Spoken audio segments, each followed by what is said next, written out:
Just brought home a new saltwater fish? Before you add it to your tank, stop.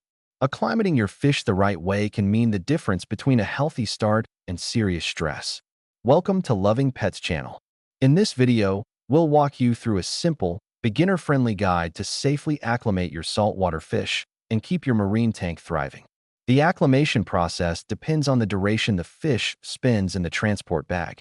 A fish confined in a small transport bag experiences stress due to the lack of space and hiding spots, along with chemical changes in the water. As the fish breathe, the levels of dissolved oxygen decrease while carbon dioxide levels increase, leading to a drop in the pH of the bag water. The extent of this decrease is related to how long the fish has been in the bag. Additionally, the fish releases ammonia, which becomes more harmful at higher pH levels. Moreover, the water temperature in the bag can fluctuate. It is advisable to transfer the fish from the contaminated water to clean water as quickly as possible. However, the abrupt change between the water in the receiving tank and the bag water might induce even more stress in the fish. So what steps should we take next? If the fish has been in the bag for less than 4 or 5 hours, I suggest using the drip method for acclimation. You should have a bucket designated solely for your fish tank. Carefully pour the contents of the bag into the bucket. You might need to tilt the bucket slightly so that the water collects on one side while keeping the fish submerged. Place a piece of wood under one edge. Gradually siphon water from your tank into the bucket with the fish using airline tubing. I tie a knot in the tubing to manage the water flow. Tightening the knot slows it down, while loosening it speeds it up. Alternatively, you can use an air control valve for more precise flow rate adjustments. The water flow should be around 3 to 4 drips per second. Maintain this drip for about an hour, after which you can introduce the new fish to the quarantine tank. If the bucket is smaller and fills up quickly, pour out some water and keep the drip going until an hour has elapsed. A simpler method is to float the bag in the tank. You can open the bag and roll the edges over to keep it afloat.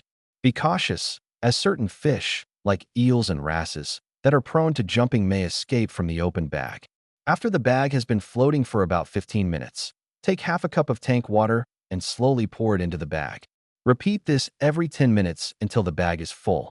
Then, it will be time to add the new fish to the quarantine tank. To acclimate a new fish that has been in a transport bag for many hours, avoid adding fresh seawater, as this will raise the pH and increase ammonia toxicity, potentially leading to irreversible physiological issues. The best approach in this case is to adjust the pH in the receiving quarantine aquarium.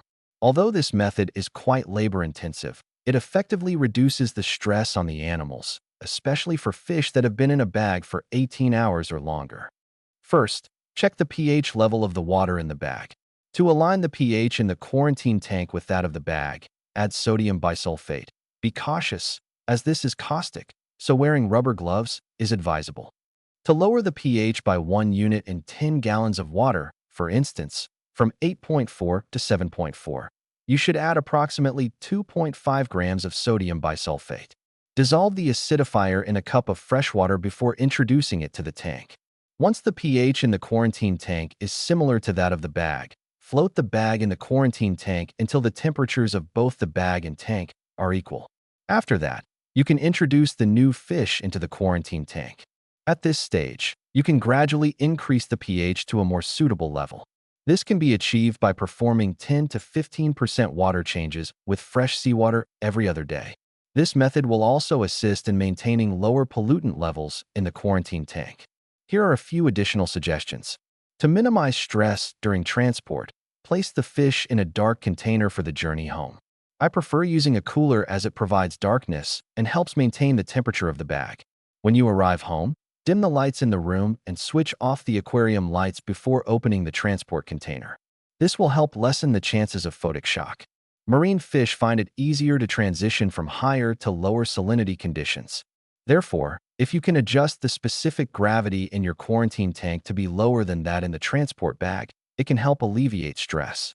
I suggest aiming for a specific gravity of 1.017, as most retailers and online stores maintain a higher specific gravity than this. Check the specific gravity of the bag water, and if it is lower than that of the quarantine tank, add more fresh reverse osmosis water. Lastly, when introducing a fish to your tank, Regardless of the acclimation method you choose, aim to add as little of the bag water to the tank as possible. However, it is preferable to include some bag water rather than using a net, which could harm the fish's skin or scales, or worse, get caught on spines or teeth. Thanks for watching. Now you know how to properly acclimate saltwater fish and give them the best chance to thrive in your aquarium. If you found this guide helpful, don't forget to like, subscribe, and hit the bell so you won't miss more tips for building your dream reef tank. Have you got any questions or want to share your first acclimation story? Drop it in the comments below. We'd love to hear from you. Happy fish keeping. See you in the next video.